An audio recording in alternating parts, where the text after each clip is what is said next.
kui mõte vaibub, saabub vaikus. Vaikus, see on lõpp ja see on algus. Seal, kus hääled kaovad, kuulab hing ja vaimsab tõeks, kes on siin veel. Keegi justkui veel.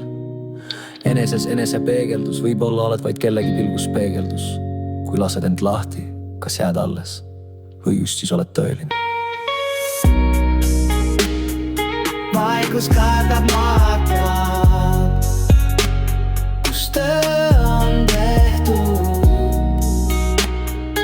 Vaikus annab ruumi, kus uus saab sündida. Vaikusega lõpeb sõjaöö, rahu saab algusega vaikuses.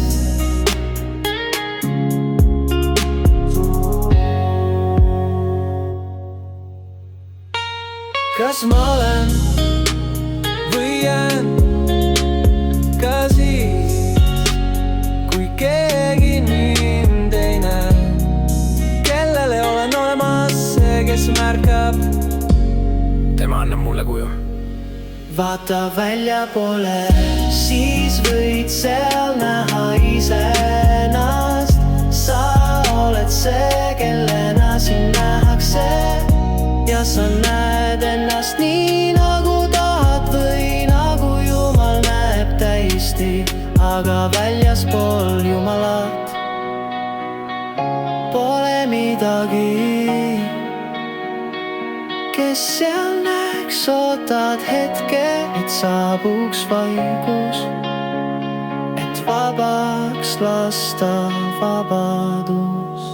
Kui miski sind ei seo, kas oled siis vaba, kui keegi sind ei nimeta, oled sa siis olemas, on see siis vabadus? Ainult mäng jääb ja mängul pole lõppu, kuid seal on piir.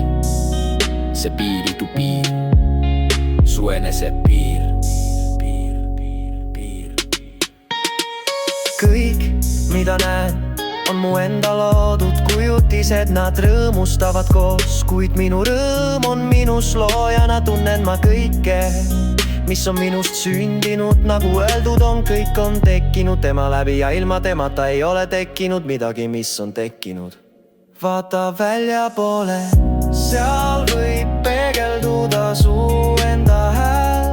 Sa oled see, kellena sind nähakse ja sa näed ennast nii nagu tahad näha või nagu Jumal näeb täiesti, aga väljaspool teda